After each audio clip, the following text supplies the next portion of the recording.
እንደምትወደኝ ነው ማውቀው እንጂ ምን ያህል እንደሆነ አላውቅም። እውነተኛ ፍቅር ፍርሃትን አውጥቶ ይጥላል። እንደሚወድ ከገባ እንደማይጥል ታውቃለህ። እሱ ሲገባ የሆነ ቀን መንገድ ላይ ሐሳብ ቀይሮ ትቶኝ ይሄድ ይሆን? አትፈራውም።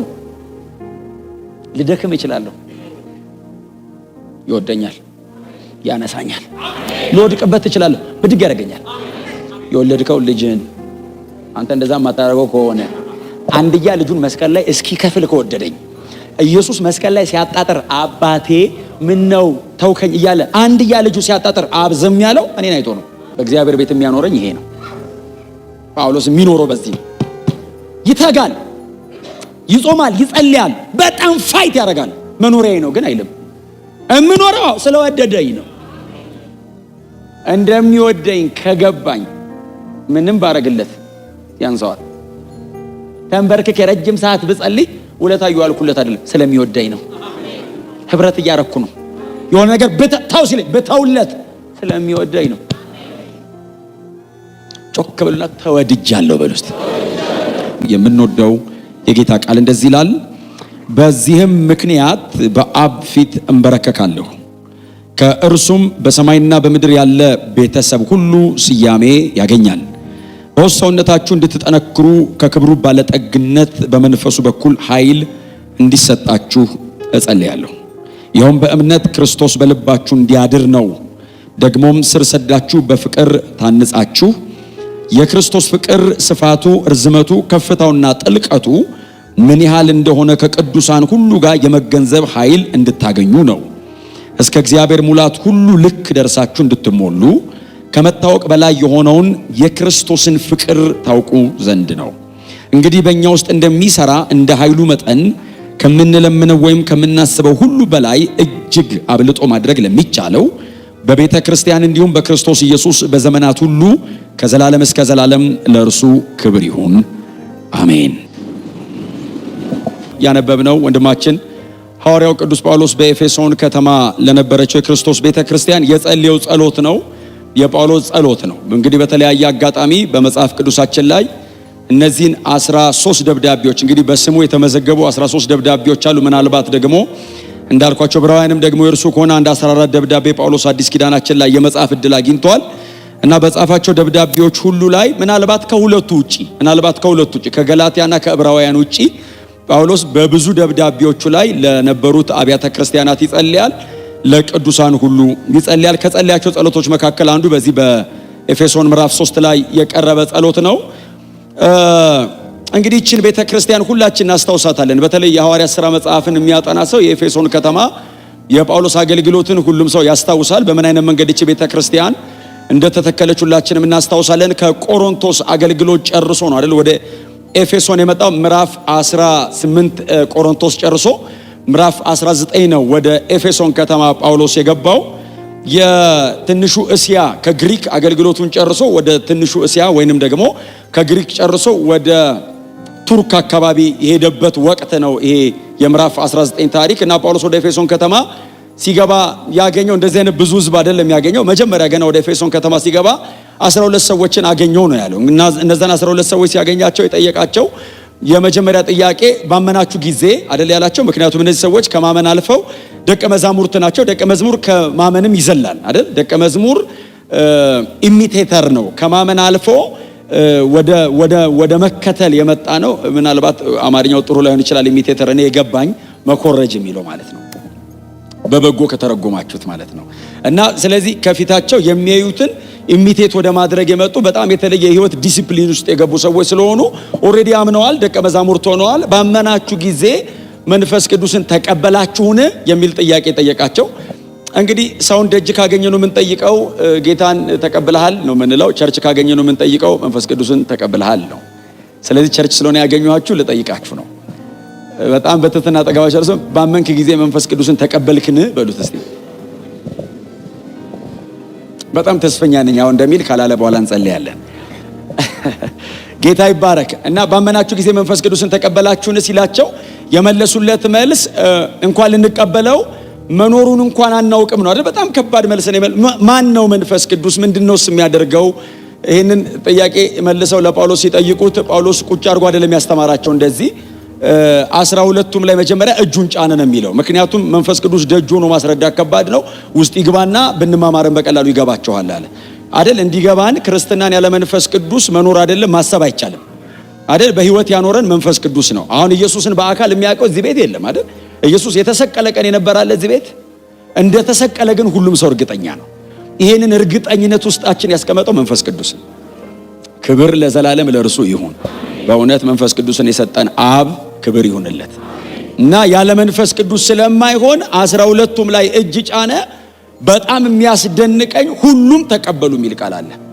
ሁሉም መንፈስ ቅዱስን ተቀበሉ። ለመቀበላቸው ምልክት የሚሆኑ በልዩ ቋንቋ ተናገሩ፣ ከመካከላቸው ደግሞ አንዳንዶቹ ትንቢትን ተናገሩ ይላል። ይሄ የመጀመሪያ የዚች ቤተክርስቲያን የመተከሉ የመጀመሪያ ልምምዳቸው ነው። መንፈስ ቅዱስን ተቀበለች ቤተክርስቲያኒቱ። በጣም ፔንቴኮስታል አይነት ናት። ሁሉም ተቀብለዋል። ሁሉም በልዩ ቋንቋ ይናገራሉ። በመካከላቸው አንዳንዶቹ ደግሞ ትንቢትን ይናገራሉ። ከዛ ቀጥሎ ለ2 ዓመት ከ3 ሳምንት ያክል ረጅም ጊዜ የፈጀበት እነዚያን ደቀ መዛሙርት ሰብስቦ የእግዚአብሔርን ቃል ማስተማር ነበር እና ጳውሎስ ድፍን 3 ዓመት ነው የተቀመጠው። 2 ዓመት ከ3 ሳምንቱ ግን ትምህርት ነበር። በጣም ሶሊድ የሆነ ትምህርት ነው። በየዕለቱ እያገኘ ያስተምራቸው ነበር የሚል ቃል አለ እና የጳውሎስ ኤፌሶን ከተማ አገልግሎት በጣም ስኬታማ ነበር። ከተማይቱን በወንጌል ከመድረስና ሰዎቹን ከማስተማር በዘለለ ፍሬያማ ነበር ጳውሎስ። ለምሳሌ እንደነ ቆላሲያስ አይነት በጣም አስደናቂ የሆኑ ቸርቾች የተተከሉት በጳውሎስ የኤፌሶን ከተማ ተማሪ በነበረው በነ ኤጳፍራ ነበር እና ጳውሎስ በጣም በፍሬ የተሞላ አገልግሎትን በኤፌሶን ከተማ አገልግሏል። 3 ዓመት ያክል እዚህ ከተማ ተቀመጠ። ምናልባትም በጳውሎስ 4 ሐዋርያዊ ጉዞዎች ውስጥ የኤፌሶንን ያክል ረጅም እድሜውን፣ ጉልበቱን፣ ዕውቀቱን፣ አቅሙን የጨረሰ ቦታ የለም። ያለውም በሙሉ ኢንቨስት አድርጎኖችን ቤተክርስቲያን ጳውሎስ ያገለግላት። ከተተከለችም ከጸናችም በኋላ እንዲሁ ትቷት አልሄደም። ለሚያምነው እውነተኛ መንፈሳዊ ልጁ ለነበረው ለጢሞቴዎስ ነው። እሱን ነው በቤተ ክርስቲያኒቱ ላይ እረኛ አርጎ ሾሞ ጳውሎስ ወደሚቀጥሉ አገልግሎቶች ሄደ። በኋላ ላይ ከጥቂት ዓመታት በኋላ እቺን ቤተ ክርስቲያንና ከተማዋን አገልግሎታቸውን እያሰበ ጳውሎስ ይህንን ደብዳቤ ለቤተ ክርስቲያኒቱ 60 ዓመተ ምህረት ላይ ሮም እስረኛ በነበረበት ወቅት ይህን ደብዳቤ ጽፈዋል። ስለዚህ ደብዳቤ የተጻፈው 60 ዓመተ ምህረት አካባቢ ነው።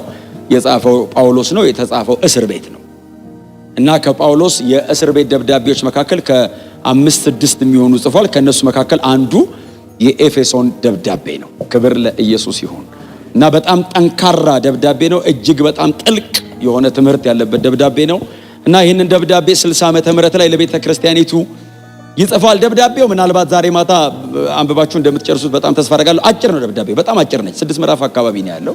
ወደ 6 ምዕራፍ አካባቢ ነው ያለው። 155 ቁጥር ይመስለኛል። ወደ 3039 ቃላት ነው ያለው። 155 ቁጥር 3039 ቃላት።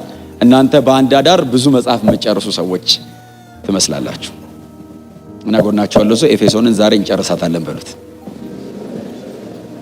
ጌታ ይባረክ እና እቺን ደብዳቤ ለዚች ቤተ ክርስቲያን ይጽፋታል። አዲስ ኪዳናችን ላይ ካሉ የአስተምህሮ መጽሐፍት ከምንላቸው ዶክትሪናል ቡክስ ከምንላቸው መካከል ከሮሜ ቀጥሎ ሁለተኛው መጽሐፋችን ይሄ የኤፌሶን ደብዳቤ ነው። የጳውሎስ መንፈሳዊ ጥልቀት፣ የእውቀቱ ጥልቀት በጣም የታየበት ደብዳቤ ነው። እንድታነቡት ነው ይህን ሁሉ የምናገረው። ከምዕራፍ 1 እስከ ምዕራፍ 3 እኛ ደቀ መዛሙርት ወይንም አማኞች በጌታ በመሆናችን የምናገኛቸው መንፈሳዊ በረከቶች በጣም በዝርዝር ተጽፈዋል። ከዛ ከምዕራፍ 4 እስከ ምዕራፍ 6 ደግሞ አንድ አማኝ መሬት ላይ ሲኖር እንዴት መኖር አለበት የሚለውን ደግሞ ጳውሎስ በዚህ በሁለት ከፍሎ ያስቀምጧል። ከምዕራፍ 1 እስከ ምዕራፍ 3 ስፍራ ነው። ከምዕራፍ 4 እስከ ምዕራፍ 6 ሰፈር ነው። በጣም ፖዚሽናል ሆነናል። ብዙዎቻችን በአብ ቀኝ ነን ያለነው።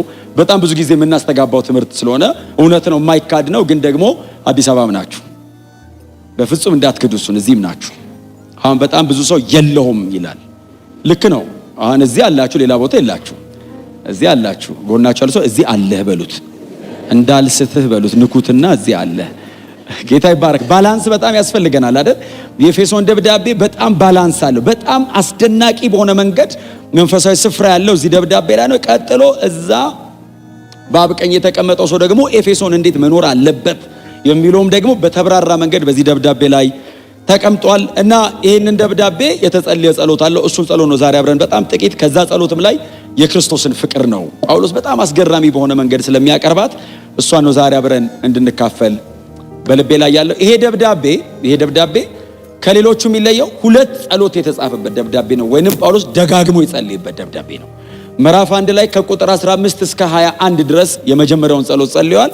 እንደገና ጳውሎስ ደግሞ ይጸልያል ለዚህ ቤተክርስቲያን። በጣም አይኑ ኤፌሶን ቸርች ላይ ነው። ጳውሎስ ከጻፋቸው መልእክቶች መካከል 3ቱ የዚህ ቤተክርስቲያን ናት። ኤፌሶን እንዳልኳችሁ ለቸርቹ ነው። አንደኛና ሁለተኛ ጢሞቴዎስ ደግሞ ለመጋቢያው ነው የተጻፈው። ስለዚህ ምን ያህል ጳውሎስ ኤፌሶን አካባቢ እንደሚቆይ እዩት። እንደ ቸርችም በጣም ትልቅ ቸርች ናት። በቁጥር ደረጃም ተለቅ ያለች ቸርች ናት። በአስተምህሮ ደረጃ እጅግ በጣም ጠንካራ። ምናልባት እናንተ አልፋችሁ እንድታነቡት ራዕይ ምዕራፍ 2 ካሉት 7 አብያተ ክርስቲያናት መካከል የመጀመሪያውን ለኤፌሶን ከተማ ላለው ነው ተብሎ የተጻፈ። ጌታ ኢየሱስ ክርስቶስ በዮሐንስ በኩል ሲልክ የመጀመሪያው ለኤፌሶን ቤተክርስቲያን ነው። በጣም ከተመሰገነችበት ነገር አንዱ ሐዋርያት ሳይሆኑ ሐዋርያንን የሚሉትን ለይተ አውቀሃልና ነው። ሐዋርያ ያልሆኑትን ሐዋርያ አይደላችሁም ብላ የለየችው ቸርቿ አይናቸውን ጨፍነው አይደለም፣ በትምህርት ነው የለዩዋቸው። ዲዘርኒንግ ስፒሪት በትምህርት የሚሰራበት ቸርች ነው። ቆመው የሐሰት ሐዋርያት ሲያስተምሯቸው ውረድ አሉት። ለምን? ጤናማውን እናቀዋለን። በእውነት ዕውቀት ነው ያኛውን የሚያራግፉትና በጎ ነገር አለ። ምን ሲባል ሐዋርያ ሳይሆኑ ሐዋርያንን የሚሉትን ለይተሃል። በጣም ከባድ ነው በእነሱ ዘመን መለየት ከመካከል ስለሚወጡ። በጣም ሻርፕ ነው ዕውቀታቸው፣ መረዳታቸው ጥልቅ ነው። ዞር በል ይላሉ እና በጣም ጠንካራ የእግዚአብሔር ቃል መረዳትና እውነት ያላት ቤተክርስቲያን ናት። ስለዚህ ጳውሎስ ደጋግሞ ይጸልይላታል እና አንዱ ጸሎቴ ነው። በዚህም ምክንያት አባትነት ሁሉ ከሚሰየምበት ከአብ ፊት እንበረከካለሁ። ክብር ለኢየሱስ ይሁን። እንበረከካለሁ ይላል። በጣም ጠንካራ ጥልቅ ጸሎት ሊጸልይ ስለሆነ እንበረከካለሁ ይላል። አይሁዳውያን ቆመው ነው የሚጸልዩት። በጣም የተለየ ነገር ካላቸው ነው የሚንበረከኩት። ጳውሎስ በዚህ ምክንያት አባትነት ሁሉ ከሚሰየምበት ከአብ ፊት እንበረከካለሁ። ተንበርክከው ይጸልያሉ። መጽሐፍ ቅዱሳችን ላይ ሙሴ ተንበርክኮ ጸልያል፣ እዝራ ጸልያል፣ ዳንኤል ጸልያል፣ ሕዝቅኤል ጸልያል፣ ጌታችን ኢየሱስ ክርስቶስ ተንበርክኮ ጸልያል። ጳውሎስ ደግሞ ይንበረከካል። የምንበረከከው አባትነት ሁሉ ከሚሰየምበት ከአብ ፊት። በዚህ ምክንያት ጳውሎስ ሲጸልይ የሚያስቀምጠው ነገር አለ። ከላይ አስቀምጧል። በእናንተ መካከል የእግዚአብሔርን የክብሩን የሚስጥር ባለጠግነት እገልጥ ዘንድ እግዚአብሔር ሰጥቶኛል ይላል። እናንተ በክርስቶስ ኢየሱስ ያለውን በክብር ባለጠጋ የሆነውን የእግዚአብሔር ሚስጥር እንድታውቁ በመካከላችሁ አለው። በዚህ ምክንያት እጸልያለሁ። ይህንን መረዳት እንድትችሉ እንበረከካለሁ ይላል። ጳውሎስ የሚንበረከክበትን ምክንያት ከላይ የዘረዘረው ይመጣል። በእርግጥ በዚህ ምክንያት ይላል። እናንተ ጊዜ ስታገኙ በኋላ አንብቡት። ምዕራፍ 3 ላይ ከቁጥር 1 ጀምሮ ይዘረዝረዋል። ምክንያት አለው። በጣም ጥልቅ ስለሆነው ስለ እግዚአብሔር ሚስጥር፣ ስለ ክርስቶስ ኢየሱስ። ስለዚህ ምክንያት እኔ እንበረከካለሁ። ይህንን አሕዛብ እንዲረዱት እንበረከካለሁ። ለአይሁድ ታቀዱ የነበረው ነገር ወደ አሕዛብ ፈሷል። ይህንን እንድትረዱ እንበረከካለሁ። ክብር ለኢየሱስ ይሁን። አባትነት ሁሉ የሚሰየምበት አባትነት ሁሉ የሚሰየምበት የሚለው አብ የሁሉ ነገር ምንጭ ነው፣ ሶርስ ነው። እምለምነው የምጠይቀው ነገር እጅግ በጣም ሰፊ ስለሆነ እምንበረከከው እሱ ፊት ነው። ምንም ነገር ተለምኖ የማይታጣበት ነው። የሚያስፈልገኝን ነገር በሙሉ እንበረከካለሁ፣ ይሰጠኛል። ለቤተ ክርስቲያን ልለምን ነው፣ እንበረከካለሁ፣ ይሰጠኛል። ይሄንን ማንም ሊያደርግልኝ አይችልም። እምንበረከከው በሱ ፊት ነው። ጳውሎስ የጸሎት ሰው ነው። በየትኛውም አጋጣሚ ይንበረከካል፣ በየትኛውም አጋጣሚ ይጸልያል። የሚጸልየው ግን በአብ ፊት ነው። የሚጸልየው ለቤተ ክርስቲያን ነው። በጣም ጸሎት የሚያስፈልገው ሰዓት ነው። ጳውሎስ ይሄ ሰዓት እስር ቤት ነው። ለዛውም የሮም እስር ቤት ነው። ማሜርታይን ውስጥ ነው ያለው። እጅግ ጸሎት ያስፈልገዋል ከእስር ቤት እንዲወጣ። ጳውሎስ እንደዚህ ይላል፣ እጸልያለሁ። ለማ ለእናንተ። ኤፌሶን ከተማ በጣም ሴሌብሬት ሲቲ ናት። ኤፌሶን በጣም ዘመናዊ ከተማ ናት። ኤፌሶን ህዝቧም ከነበረው ሶሳይቲ መካከል እጅግ በጣም በኑሮ የተሻለ ነው። ከሮም ቀጥሎ ሁለተኛ የመንግስት መቀመጫ ከተማ ነች። በጣም ጥሩ ስራ እየሰራ ለሚኖረው ህዝብ እስረኛው ይጸልያል። ቼን እጁ ላይ ያለ እግሩ ተይዟል፣ እስር ቤት ነው ያለው። ለእናንተ እኔ ጸልያለሁ፣ ጸልዩልኝ ይላል ምዕራፍ 6 ላይ። የሚጸልዩለት ግን እንዲፈታ ሳይሆን አንደበቴን ስከፍት የምናገረው እንዲሰጠኝ ነው። ከዚህ በኋላ ጳውሎስ ሄዶ አፉ የሚከፈተው የት ነው? ፍርድ ቤት። አሁን ወጥቼ ቸርች መጥቼ እሰብካለሁ አይደለም የሚለው። ኮርት ላይ ልቆም ስለሆነ እዛ ስቆም እምሰብከውን እንዲሰጠኝ ከእስር ቤት እንዲወጣ አይደለም ይጸልየው። አሁን እሱ ተንበርከኮ ግን ለነሱ እየጸለየ ነው። አባትነት ሁሉ ከሚሰየመ ከፊት እንበረከካለሁ። ዋው! ሰዎቹ የተለየ ነው አይደል? መነካታቸው ሩቅ ናቸው። እግዚአብሔር ወደዚህ ያስጠጋን። የጸለዩን ጸሎት አንብበነዋል አብረን። ምናልባት ሁሉንም መናገር አልችልም፣ ግን እንደው ጥቂቷን በውስጥ ሰውነታችሁ በመንፈስ እንድትጠነክሩ ስርና መሰረታችሁ በፍቅር የጸና እንዲሆን ጸሎቱን ይዩት። አላውቅም ዘንድሮ ምን ያህል እንደዚህ እናንተ ምትጸሉ ይመስለኛል፣ ግን እንደዚህ ግን አይጸልይ ማለት አልተረሳም። እንደዚህ ጸሎት በውስጥ ሰውነታችሁ በመንፈሱ እንድትጠነክሩ ሰውየው የዚህ አይነት ነው። ብዙዎቻችን እንወደዋለን፣ ስለዚህ ብዙ እናጠናለን። ስለዚህ ሰውዬ መጽሐፍ ቅዱስም ከጌታ ከኢየሱስ ክርስቶስ ቀጥሎ አዲስ ኪዳን በጣም ሰፊ ሽፋን ያለው ሰውዬ ነው። ከኋላ ነው የመጣው። 3/4ኛውን ይዞት ሄዶ እሱ ነው ባይዘ ኒው ቴስታመንት 3/4 የተጻፈው በሱ እጅ ነው። ከኋላ እኮ ነው የመጣው። ከ27 መጽሐፍ 14 ያወጣው እሱ። እንዲህ አብሮ የኖረ ስንት የተነካካ በአይኑ ያየ ሐዋርያ እያለ እሱ ከኋላ መጥቶ አይቶት እኮ አያውቅም ኢየሱስን። አየሁት የሚለውን በብልጭታ ነው። 3 ዓመት ተኩል ኖሮ ያልጻፈ አለ። ይሄ ሰውዬ ከኋላ መጥቶ ጻፈው አለው። ክብር ለኢየሱስ ይሁን። እሱ 14 መጽሐፍ ብቻ አይደል። ሐዋርያ ሥራ እኮ 70% እኮ የሱ ታሪክ ነው። ሉቃስ ወንጌል እኮ የሱ ስብከት ትንታኔ ነው። አዲስ ኪዳን ወይ እሱ ጽፎታል ወይ የሱ ተጽዕኖ ያለበት ሰው ነው የጻፈው። እግዚአብሔር እድሜያችሁን እንዲያርገው። እንደዚህ አይነት ሰው አሁን እዚህ ቤት መሰራት አለበት። በእውነት እንደዚህ አይነቶች ነው መሆን ያለብን። እና ሰውየው እሱ እስር ቤት ነው ያለው፣ እነሱ ደጅ ነው ያሉት። ለሱ ነው መጸለይ ያለበት እንደ ባለ አይምሮ። በጣም ጥልቅ መንፈሳዊ ሰው ስለሆነ ተንበርክኳል። እስር ቤት ውስጥ ለመንበርከክ አይመችም። እግር ብረት አለውና እግር ብረቱን እንደምንም አስተካክሎ ሰንሰለቱን እንደምንም አንፏቆ ቁስሉን ሲነካው እንዳያመው አድርጎ ይንበረከካል። አሁን እንደዚህ መንበርከከው ወንበር የለም። እስር ቤት ነው እንደምታውቁት፣ መሬት ነው በግንባሩ ተደፍቶ የሚጸልየው። እና በውስጥ ሰውነታችሁ በመንፈሱ በኃይል እንድትጠነክሩ። ሰውየው በውስጥ ሰውነቱ ጠንካራ ነው። ለዛ ነው እስር ቤት ቁጭ ብሎ ደጅ ላለ ሰው የሚጸልየው። የላይኛው ሰውዬ ደግሞ የተጎዳ ነው። እኔ አይደለም ያልኩት፣ ጴጥሮስ ራሱ ነው ያለው። እኔ አይደለም ያልኩት። ጴጥሮስ ራሱ ምን አለ? ሰውየው ሲታይ ሰውነቱ ደካማ ነው አለ። ደቀቅ ያለ ነው። አይታ አትገምተውም። አፉን ሲከፍት ነው የምታውቀው። ደግሞ መቼ መጣ ነው ብለውት አፉን የከፈተ ቀን ብትንትንን ነው የሚያወጣ። ለነገስታት አይራራም እኮ ሰውየው። ለኖርማል ሰው እኮ አይደለም። ነገስታት እኮ ፊት ቆሞ እኮ ጌታን እኮ ይቀበላሉ። አግሪጳ እኮ ጌታን ተቀብሏል። በቃ ልፍታ ወደ ቤት ሂድ እኮ አለው። ጌታን የሚያስገድል ጉዳይ የተከሰሰ የስብከቱ ጥንካሬ እኮ ነው። እና ደቀቅ ያለ ነውና የሚለምንላቸው ከላይ ያለው ነገራችሁ እንዲያምር አይደለም የሚላቸው። የአርቲፊሻል የሆነው ፋሻል የሆነው ነገር አይደለም። የውስጡ ጄኒውን እንድትሆኑ ይሄ በውስጥ ሰውነታችሁ በመንፈሱ እንድትጠነክሩ ክርስቶስ በልባችሁ በእምነት እንዲያድር። ምን ማለት መሰላችሁ? ትክክለኛ ጳውሎስ የሚጠቀመው የግሪክ ቃል እየመጣ ቪዚት እንዲያደርግ ሳይሆን ፐርማነንትሊ እንዲኖር። አሁን የሆነ ቀን እየመጣ እየጎበኘ እየሰራ እየተጠቀመ እንደሱ አይደለም። አብሮ ኗሪ እንዲሆን ስትኖር ወክ ስታደርግ ኢየሱስ አብሮ እንዳለ እንዲገባ አለ እኮ። ግን አይረሳም። ብዙ ጊዜ እኮ ሰው እኮ ይረሳዋል። ጳውሎስ የሚለምነው አሁን እሱ እስር ቤት ነው ያለው። እዩት እንግዲህ ክርስቶስ በእምነት በልቡ አለ ያውቃል። ለዛ ነው ባይዘው ከእስር ቤቱ የሚበልጠው ሰውየው። አይክደውም እኮ እስር ቤቱን በልጦት ነው። ሮሜ ላይ አንድ ቃል አንብብላችሁ በጣም ልባችንን ቀና የሚያረቃል። በጣም ብዙዎቻችሁ ደጋግማችሁ የምታነቡት ነው። ሮሜ 8 ላይ አንብብላችሁ እስቲ ከቁጥር 35 ጀምሮ ያለው አንብብላችሁ። እንደዚህ ይላል፣ ከክርስቶስ ፍቅር የሚለየን ማን ነው? ጥያቄ ነው። ጮክ በሉና እስቲ ከክርስቶስ ፍቅር የሚለየኝ ማን ነው በሉ እስቲ።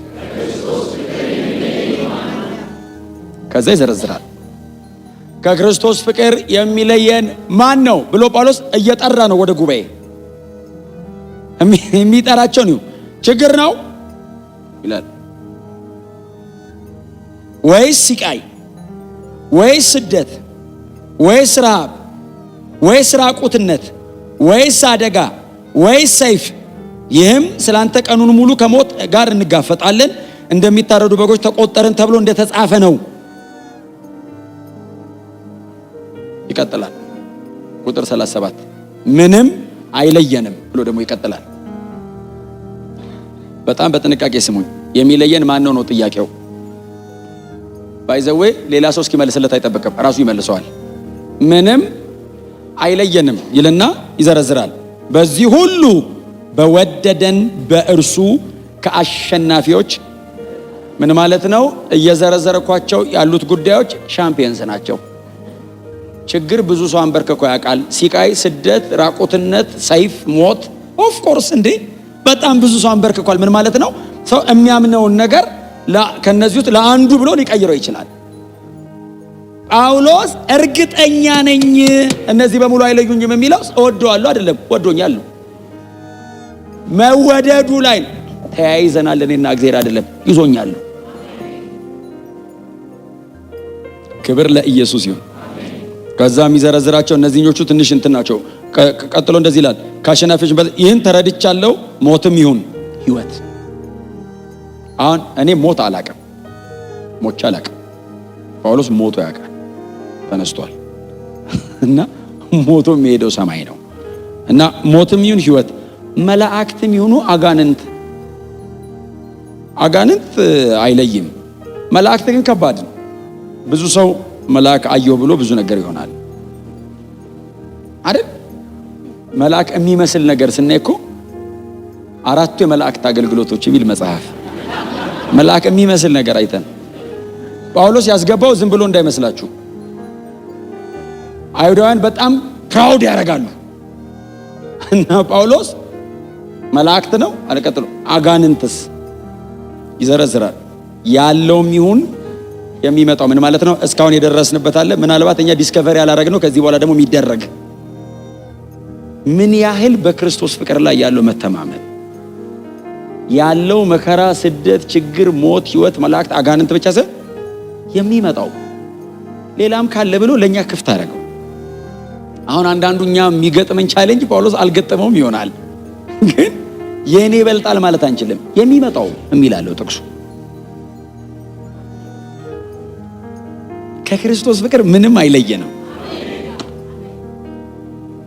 ማንኛውም ኃይል ይልና ከፍታም ይሁን ጥልቀት ወይም የትኛውም ፍጥረት በጌታችን ኢየሱስ ክርስቶስ ካለ ከእግዚአብሔር ፍቅር ሊለየን አይችልም። በጣም በትህትና አጠገባቸው ያለው ሰው ከክርስቶስ ፍቅር ምንም ሊለየ አይችልም በሉት። ከክርስቶስ ፍቅር ምንም ሊለየን እኔ አይደለሁም። ይሄው ጳውሎስ እንትን ነው ስቴትመንት ነው። ከክርስቶስ ፍቅር ምንም አይለየንም ብሎ ጳውሎስ ያላለፈበትን ወይንም ያልገጠመውን ብቻ አይደለም የዘረዘረው። ስደት፣ ሲቃይ፣ መከራ እነዚህን ሁሉ ምናልባት የሆነ ቀን እድል ካገኘን እንካፈለዋለን። ጳውሎስ የደረሰበት መከራ አንድ ደብዳቤ ሁለተኛ ቆሮንቶስ ላይ ብቻ 55 መከራ አልፈዋል። ሁለተኛ ቆሮንቶስ እንደው ልንገራችሁ እንዴ ብሎ እኮ የተናገረው ነው። ላስታውስ ቢልማ ለዛውም እኮ 193 ግርፋት አንድ ብሎ ቆጥሮ ነው። አሁን እኛ ሁለተኛውን 194 ብለን ነው የምንቆጥረው። እሱ እየሰበሰበ 55 ይሄን ሁሉ ሲቃያየ ሰው ቆሞ ሲያወራ ከክርስቶስ ፍቅር ይዞኛል። የጳውሎስ መተማመን ተወድጃለሁ። ምን አይነት ፍቅር ነው የተገለጠው! ለብዙ ሰው የ33 ዓመት ተኩል አይሁዳዊ ወጣት መስቀል ላይ እየተንጠለጠለ ነው የሚመስለው። ጳውሎስ የተገለጠው ፍቅር ይላል። እነዚህም በሙሉ ይዘረዝራቸውና በወደደን በእርሱ ማለት ምን ማለት ቱ ደሚደስት ማለት ነው አይደል? ሁሉንም ስኬትና መከራ አይደለም ይዘረዝረው። በአንድ ጎራ እኮ ስኬት ነው፣ ከፍታ፣ መላእክት፣ ኃይል፣ ልዩ ፍጥረት ሆነ የሚያውቃል እዚህ ውስጥ የለም። አሁን እኛ የምናውቀው ሰው፣ እግዚአብሔር፣ መላእክት። ከዛ ውጭ ታውቃላችሁ አናውቅም። እሱ ሶስተኛ ሰማይ ሄዶ ስለመጣ ያውቃል፣ አይቷል፣ ብዙ ነገር አይቷል። እና ምን ይበለው ቮካብለሪ ስለሌለው ልዩ ፍጥረት አለ። እሱ እንኳን ቢመጣ ወደ መሬት አለያ እዛ አይቼዋለሁ መጥቶ ያውቅም። ልዩ ፍጥረት ይለዋል። በቃ ዲፍረንት የሆነ እኛ የማናውቀው ሰው ጋር መጥቶ የማያውቅ እሱ እንኳን ቢመጣ ምን አይነት የፈሰሰ ፍቅር! እግዚአብሔር ደግሞ በዚህ ፍቅር ልባችንን ያቅልጥ። በእውነት ምን አይነት መረዳት ነው! ምን አይነት ብርሃን ነው! በእንደዚህ አይነት የህይወት ሲቃይ መካከል ጸንተን የምንቆመው ተወደን ነው ይላል የክርስቶስ ፍቅር። ክብር ለኢየሱስ ይሁን። እና ሁሉንም ዘርዝሮ መሃላቸው ነው የሚቆመው እና ሰብስቦ ነው የሚነግራቸው። በዚህ ሁሉ ግን የሚለው መሃል ቆሞ ነው አከማቻቸው። ታውቃላችሁ ስኬት በጣም ከባድ እንደሆነ። መከራ በተወሰነ መንገድ መንፈሳዊ ያደርጋል አይደል? አሁን ሰው ምንም ከሌለው አይደል የሚበላው ከሌለው አሁን ቢጾም አለመብላቱን መንፈሳዊ አድርጎ በቃ ይቀጥላል። እግዚአብሔር ደግሞ ደግ ነው ይቆጥራል። የሚበላው የለውም እኮ መንፈሳዊ ላድርገው ሲል እግዚአብሔር በቃ አድርገው ይሁን ብሎ ይቀጥላል። ይሁን አንጃውን እግዚአብሔር እኔ ፊት አይለም ይሁን እሺ ይላል። አውቀን ሳናውቅ ሁሉ የጸለየውን እኮ ነው የመለሰው። አንዳንዴ መንገድ ላይ የሄድኩ የጸለይኩት ተመልሶ አገኘዋል። ወይ ጉድ እላለሁ። ተመርከካችሁ ደግሞ ሊቆይ ይችላል።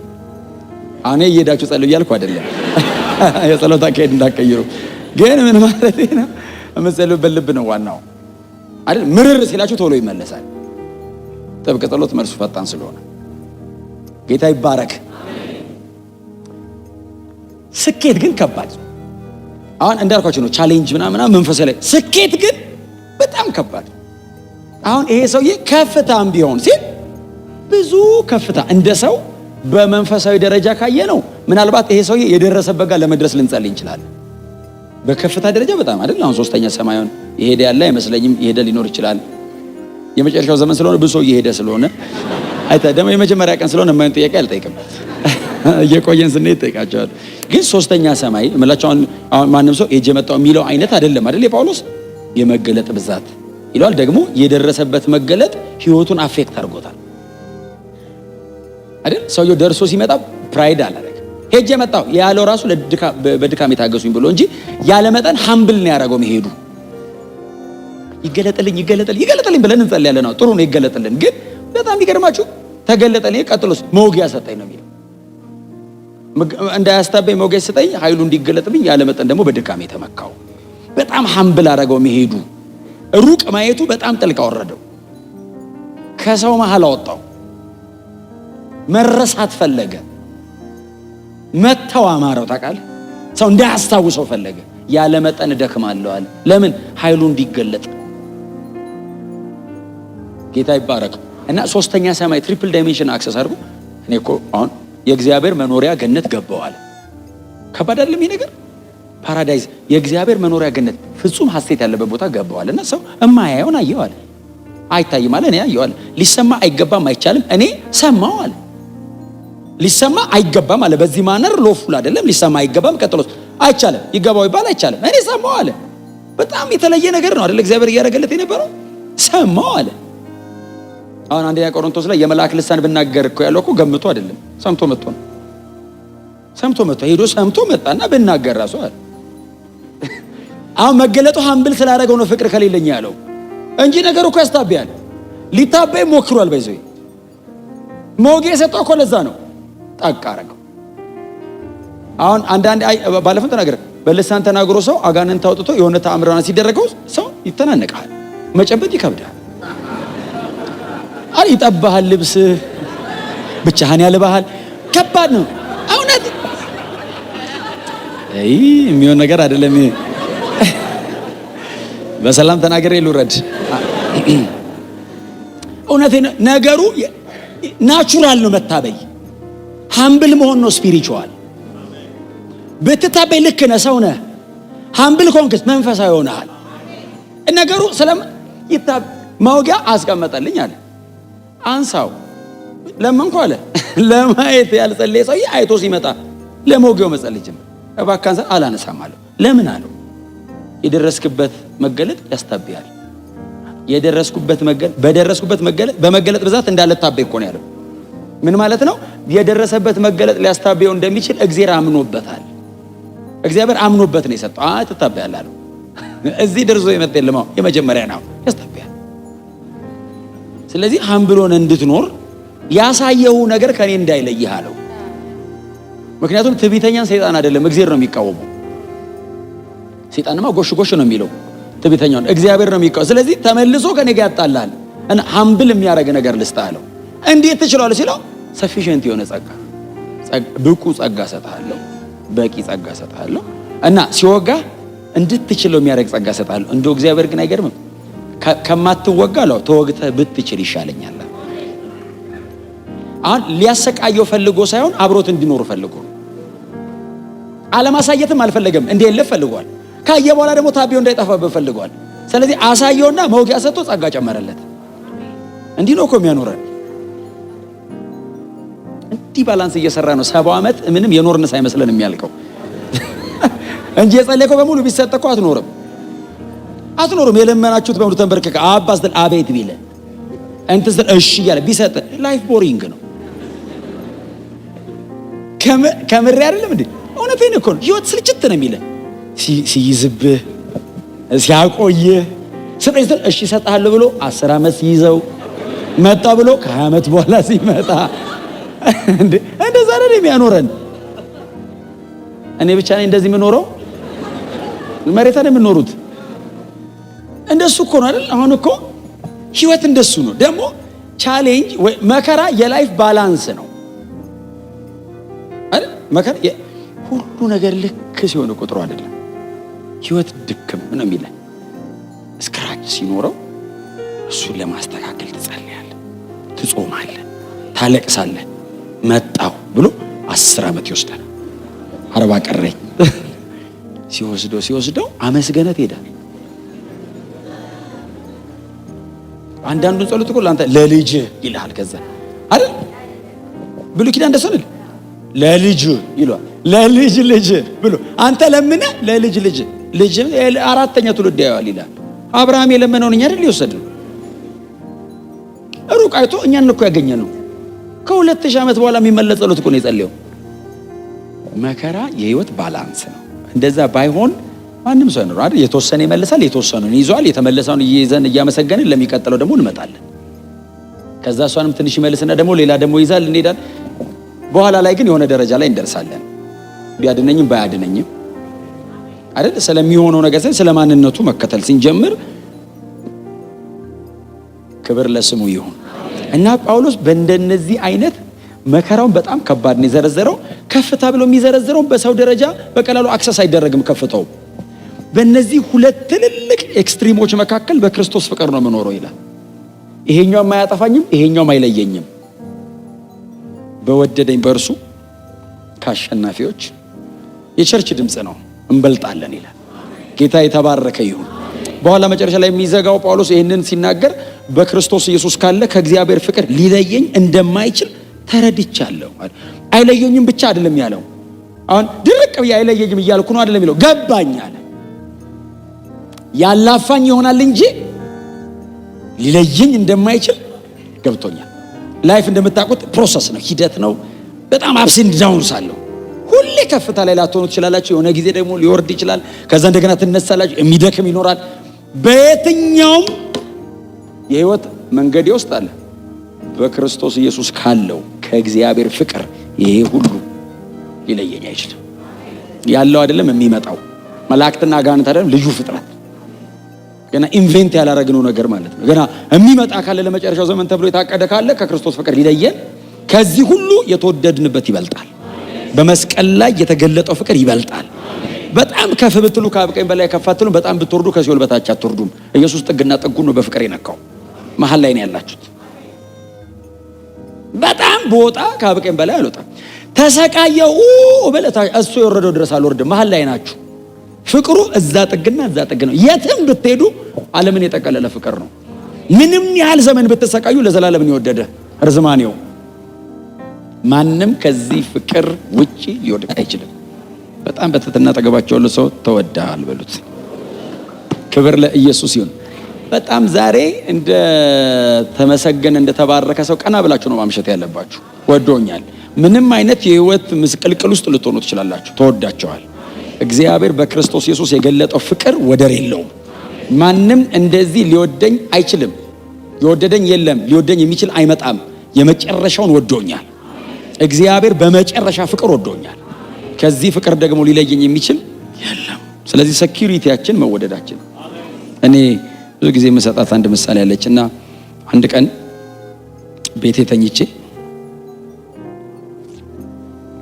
ማለዳ ላይ ትንሽ ልጃችን ፍሬክስ ማለት ትንሽ ልጃችን መጣና ልተኛ አንተ ጋር አለኝ ነው ያልኩት እና ተኛ አጠገቤ ተኛ እንቅልፍ ያዘው። እንዲህ ያየሁት እንደምወደው ያውቃል። ምን ያህል እንደምወደው ግን አያውቅም። አባቴ ይወዳል ብትል አዎ ምን ያህል ብትለው እንትን ይገዛልኛል፣ እንትን ይገዛል፣ እንትን ስጠኝ፣ እንትን ያደርግልኛል፣ ነፍሱን ይሰጠኛል አይለ።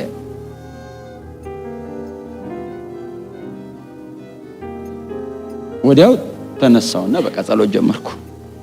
እንደምትወደኝ ነው የማውቀው እንጂ ምን ያህል እንደሆነ አላውቅም። እውነተኛ ፍቅር ፍርሃትን አውጥቶ ይጥላል። እንደሚወድ ከገባ እንደማይጥል ታውቃለህ።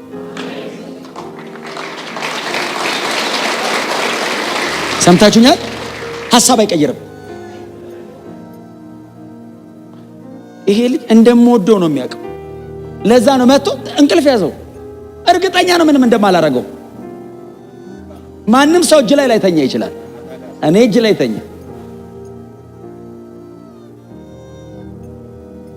እንደምትወደኝ አውቃለሁ። ምን ያህል እንደሆነ አስረዳኝ ብዬ ጸለይኩ።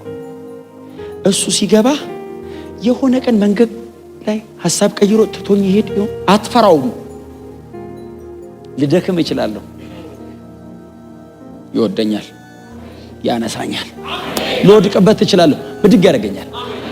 የወለድከው ልጅን አንተ እንደዛ ማታረገው ከሆነ አንድያ ልጁን መስቀል ላይ እስኪ ከፍል ከወደደኝ ኢየሱስ መስቀል ላይ ሲያጣጥር አባቴ ምን ነው ተውከኝ እያለ አንድያ ልጁ ሲያጣጥር አብ ዝም ያለው እኔን አይቶ ነው።